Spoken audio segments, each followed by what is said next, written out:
And I have been saying a while as we've been talking about the race issue in our country that the only real solution is the gospel. Well, imagine the worst of the worst racist in the country. Imagine the Aryan Brotherhood. Imagine someone who is willing to commit violent and criminal acts in the name of race. And being a part of the majority, the Aryan Brotherhood represents the whites, white supremacists, this thing we're hearing so much about. Well, what does it actually look like to be a white supremacist, and what happens when white supremacy meets the gospel? That's the story we're talking about today. And I don't have the actual gentleman because he's still in prison, but his story is now in a book called Real Prison, Real Freedom, and it was written by a legend in broadcast, both secular and Christian, a gentleman named McDonald. A long, wonderful career in journalism, covering secular stations in Tulsa, Oklahoma, here in Dallas, WFAA, for those of you familiar with Channel 8. And he's now taken the time to put this story into a book, and I can't imagine a better time for it to hit. So we're going to hear the story of an inmate, a white supremacist, whose life was radically transformed. And I'm telling you, this is what our nation needs to hear today. Rosser McDonald, such a pleasure to have you with us. Well, thank you. I'm glad to be here. Let's dive right into this story because people really need to hear it, and you know it second best next to Ricky himself, and because you wrote the story. So tell us Ricky's story and why it impressed you so much. All right. Ricky he had a fairly normal childhood, although his dad was a little tough on him, and his dad helped to plant the seeds of racism because he said Ricky brought a black boy home from school one day, and his daddy came in and sent the black boy home and told Ricky, said, "Don't you ever bring them here. They have their place and they need to stay in it." So that planted those seeds for Ricky, although his dad's best friend was a black man who worked for him, and then after work they'd go out and went to the bars and party together and so on. So who knows. But when Ricky made it into prison on a drug charge, he had 10 years, could have gotten out easy in 3 or 4, but he was angry at God. He had dismissed God.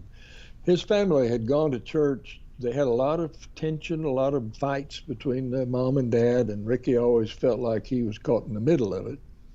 And they went to church for a few times, and Ricky decided that God was the answer to his family problems and prayed for God to put his family together and make them be a good family.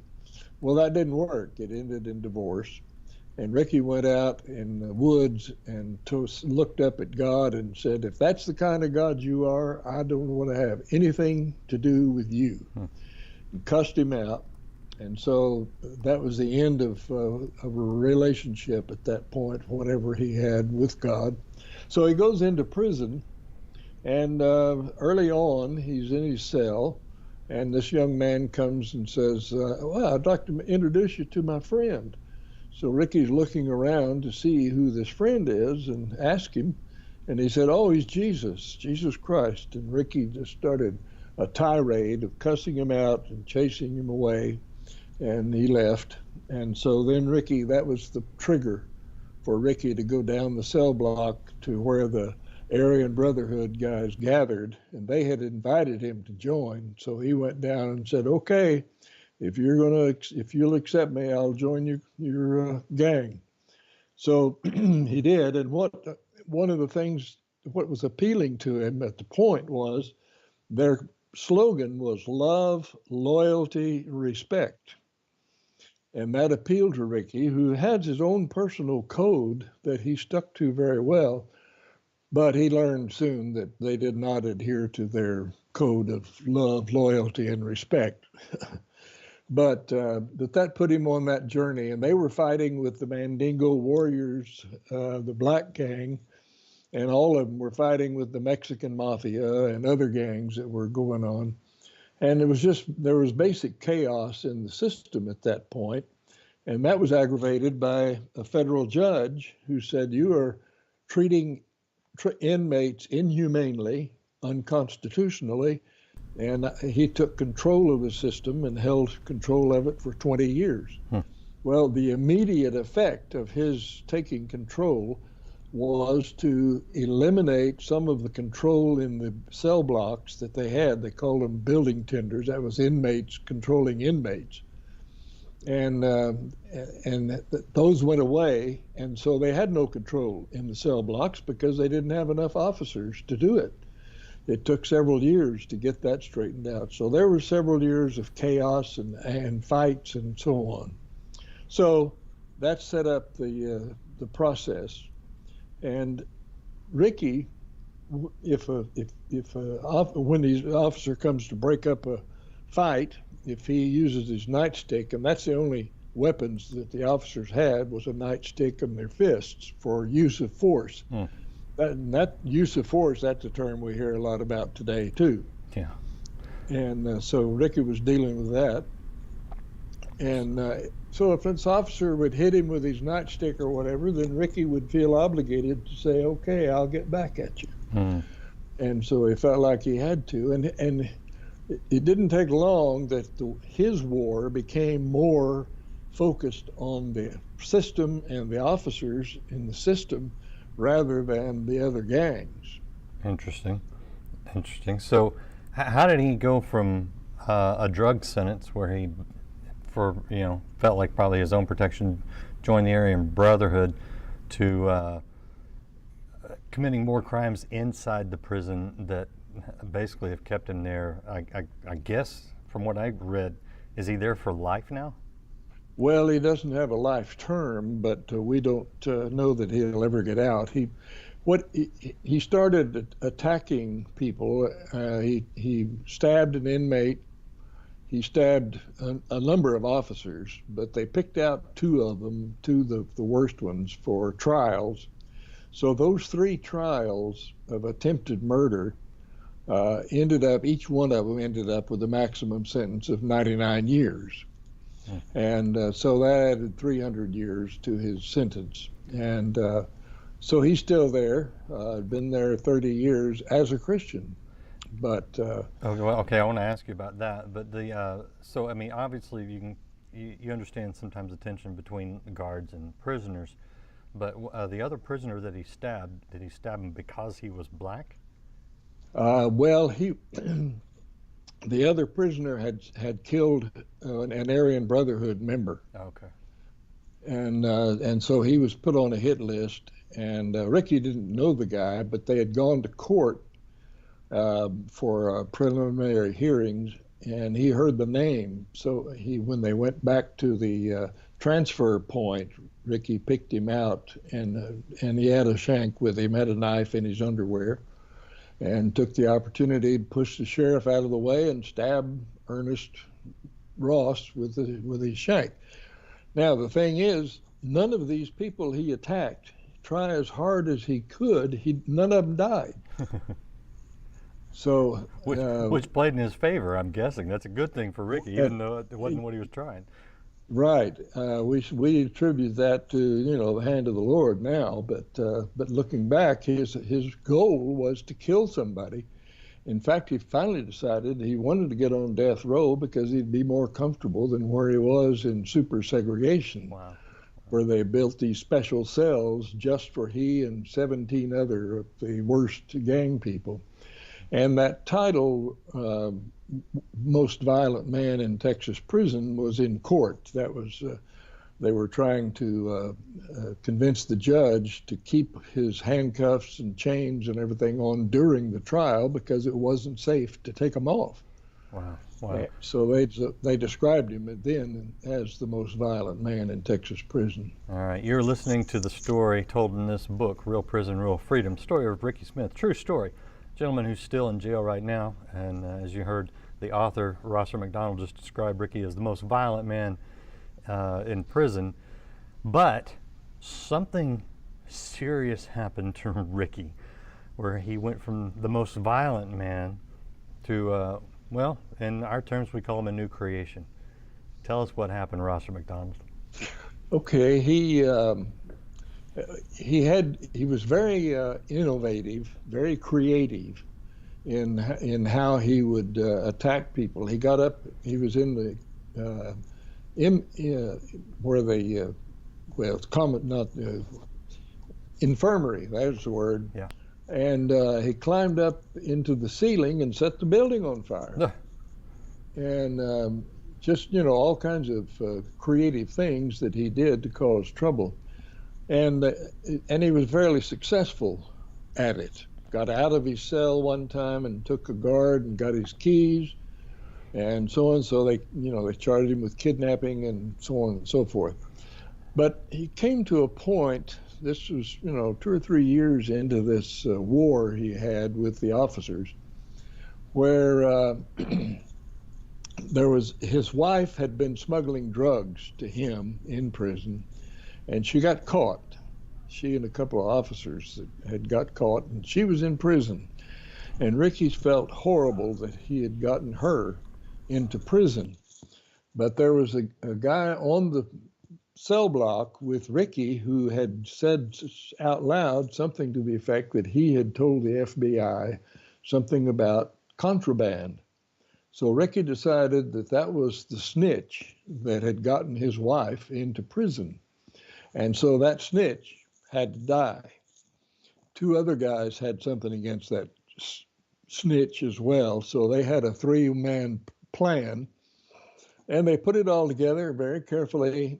But when it came time to execute it, it didn't work. So they went to plan B. So they came up with plan B, and they got that all together and all ready, and they went to carry out plan B, and it fell apart. It didn't work. So Ricky went to plan C, and plan C also did not work. So that was very, very frustrating to him. And his mindset at this time, for an extended time, is just total chaos, anger, rage. He couldn't sleep. He'd go to sleep and wake up just in a rage at the whole thing. So he's thinking, now why are these plans all of a sudden, I can't make them work? What's against me? Or maybe it's who's against me. Maybe God is trying to protect these other people. And then he says, well, maybe God's against me. But then he comes around to, well, why would God care about me? I have cussed him. I rejected him. I make fun of his Bible with everybody I see, and so on. So why would he give any thought whatsoever to me? Well, that started him on a track of kind of looking into that possibility of why would God, be involved. And he pulled out a letter he had gotten a couple of years earlier from Bob Norris, a chaplain, and he had gotten a lot of other letters from Bob Norris. I mean, they'd always make fun of those because they'd say, God wants to set you free. And he'd tear them all up in little pieces and scatter them out on the cell block there and make fun of them and laugh, and they'd all laugh with him. So but he'd kept that first letter, and he pulled it out and looked at it. And in that letter, Bob had quoted in Matthew where Jesus says, "Come unto me, all you who are weak and heavy laden, and I will give you rest." And his frame of mind at that point, that word rest just jumped out at him. And he said, that's what I need is rest.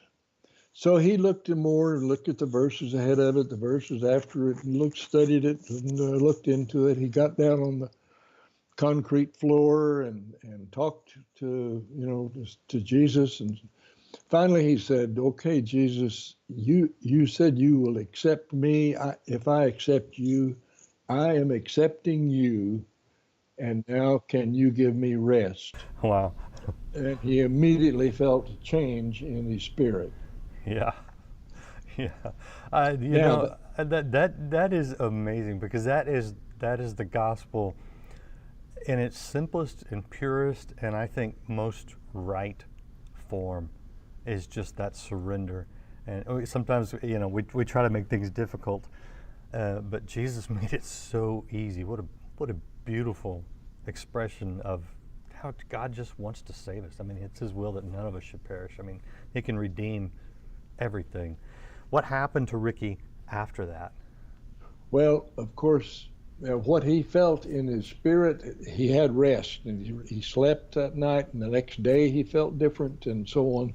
But that doesn't change everything in the way you've been living, your habits, and all of that. So he would have these thoughts come, about, well, I need to get rid of that snitch down there, or whatever. And there was this volunteer chaplain who was a key person, Jack Wilcox from Dallas.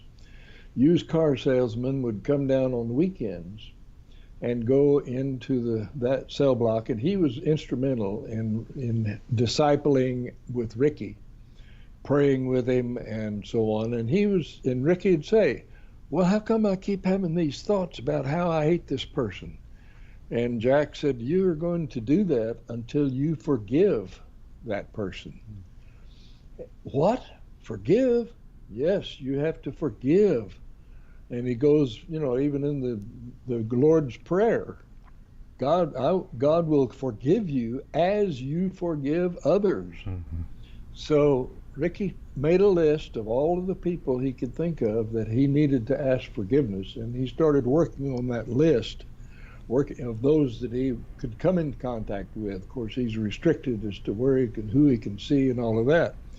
And Jack said, that's fine. The ones that you can, that's what you need to do. And if they don't accept it, that's okay too. You've done your part. But that's what you have to do. So he went through that list, and as he did, it helped him. He felt lighter and less of the bad thoughts coming back, to say. But Jack said, Satan will use those. He'll bring those up to you, and until you clear them out by asking forgiveness. So, and that's one thing. Your lifestyle, of course, living as a Christian is different than living as the most violent man in prison. Yeah. And so he had to learn that and learn how to be friend. And he was friends with the officers. He made friends.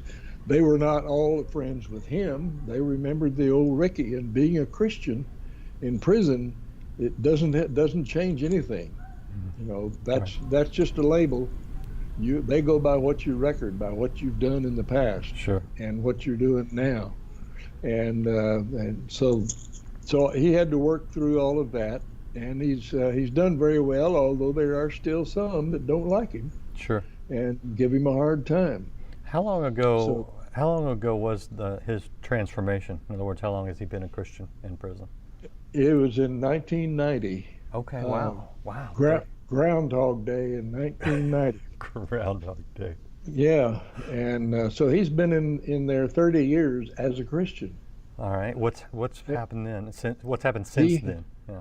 He has led, I don't know how many, numerous inmates to Jesus. Wow. And he has led a few officers to the Lord as well. There was another key person, and that's Warden Keith Price, who took Ricky on as a project. He was one of the ones that Ricky had to ask forgiveness for. And when he did, then Keith Price took him on as a project and actually got him out of the super segregation cell block and eventually into general population. And that gave Ricky a lot more opportunities for witnessing and sharing with inmates and so on. So that was, those two men, the volunteer chaplain and the Christian warden, that made a lot of significant difference in discipling Ricky over these years, and he still is leading inmates to the Lord, and a lot of the officers can recognize the difference in how he lives from what he used to be. But he still has his reputation, and those that look back on his record and say, they're still very skeptical. Sure, sure. What happened with the Aryan Brotherhood ties? Because that doesn't mix with Christianity. No, that's supposed to be blood in and blood out. Right. And but he told them, he got them, a bunch of them together, and said, I have become a Christian. I cannot do this anymore. And so I am not part of your gang anymore. And whatever you need to do, I'm here, you can do it. But I promise you that I will not tell any of your business. I will not, be a factor against you in any way. I promise you that. But whatever you feel like you need to do, I'm here. And they let him alone. They respected him for having, come up front that way with them. And in fact, he led a few of them to the Lord as well. Wow. All right, this is the fabulous story of Ricky Smith, who's still in prison. And his story is told by author Rosser McDonald in Real Prison, Real Freedom. And I'll show you a picture here real quick. That is Ricky Smith right there. And you know what's funny is he looks like he could be on staff at any church nowadays. He looks clean and whole, and I mean, not what you think of when you think of the Aryan Brotherhood or prison inmate. Pretty amazing. Right. Well, and that's after Christ comes in. He makes a difference in your countenance. It's so true. So true. Let me ask you this, because you mentioned something a second ago that impacted Ricky's life, and that was a volunteer chaplain. Is that what you said? Yes. What Jack Wilcox was a used car. Well, you can sign up with the prison system to become a volunteer chaplain, and they check your credentials, and you get a few hours of training about how to deal with going inside locked doors and what the security situation is and all of that. And then you can go in and just be there to talk to inmates. Some of them will lead chapel services. They have literature to pass out. And Jack just liked talking to people, so he went out roaming around the cell blocks and got permission to go inside the super segregation cell block where Ricky was. And just, whoever would let him talk to them about the Lord, he would. And Ricky had already become a Christian at that point, so he was willing to talk. And Jack was very strong with him about certain things like the forgiveness and so on. And he'd come back every Saturday. Jack would come down on Saturday, and he'd sleep in his van Saturday night and be there Sunday. And then he'd go back to Dallas and sell cars.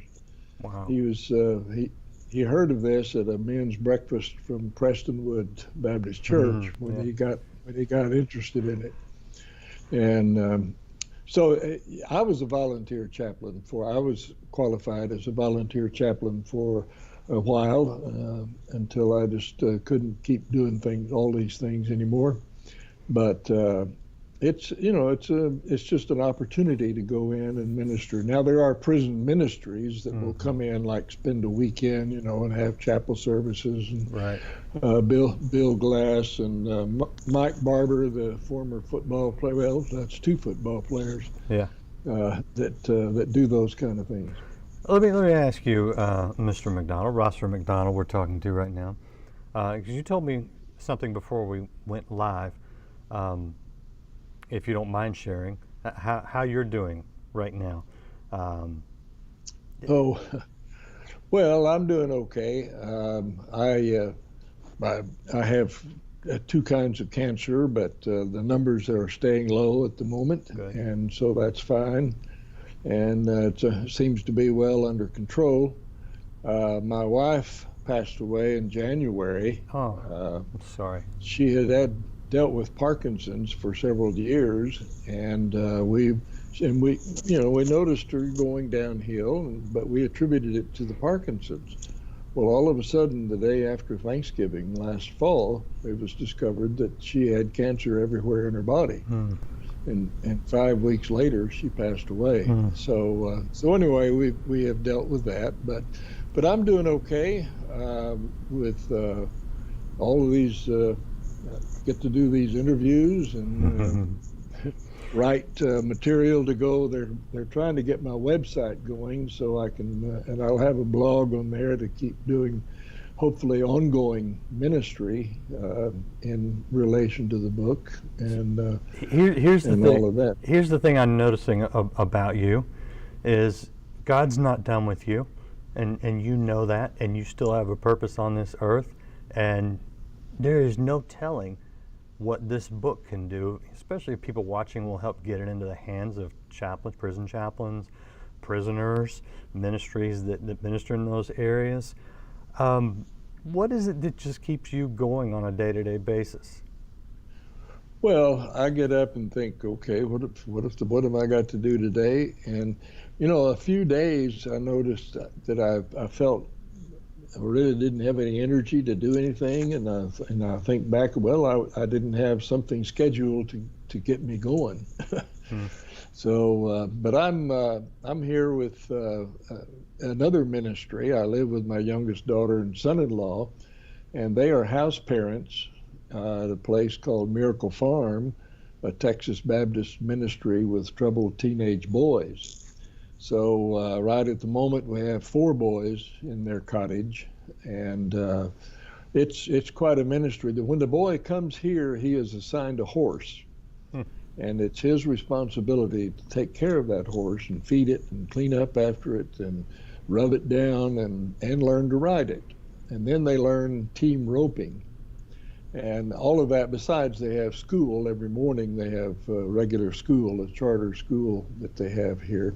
So it's a great ministry that they've been involved in, and so I have supper with them, or little contact with them along the way. Every once in a while, one of them will come to me with a Bible question. Somehow they think, I guess because I'm old, that I've got the wisdom to answer their Bible questions. I don't doubt that you do, and I just love the inspiration of you continuing to tell stories, continuing to lift up the Lord, continuing to contribute to changing people's lives. I just think that's what we were created to do is we don't retire when we stop doing the job maybe that sends us our check, because in the kingdom of God, there is no retirement. There is always the joy and the fulfillment of doing what we do. I appreciate you, sir. Right. Well, I'm glad to tell the story. I think that's the reason I wrote the book. It just was a story that had to be told, and a way of showing a graphic example of changing from the worst kind of guy to the best kind of guy. Yeah, that's it. That's in the book right there, Real Prison, Real Freedom by McDonald. Check it out. It is available now. Pick it up today. Buy 10 copies and send them to someone that's in prison ministry or to your church and say, hey, let's reach some people and change some lives in prison, because God will set you free. That's what a beautiful story. It's on Amazon and Barnes & Noble and all the other places that you can find it. ChristianBook.com. I always have to mention them. Oh, yeah. Okay. Good. Thank you again, and thank you guys for watching. And share this story. I mean, this is God can change anyone, and that's what we need in our culture, in our world today. Change lives. It changes everything. What a great example. Appreciate you guys hanging out today. Don't miss the rest of Life Today Live this week. I got some good guests coming, so you'll want to stick around. Be sure to share this and subscribe or follow if you haven't done that already. We'll see you next time.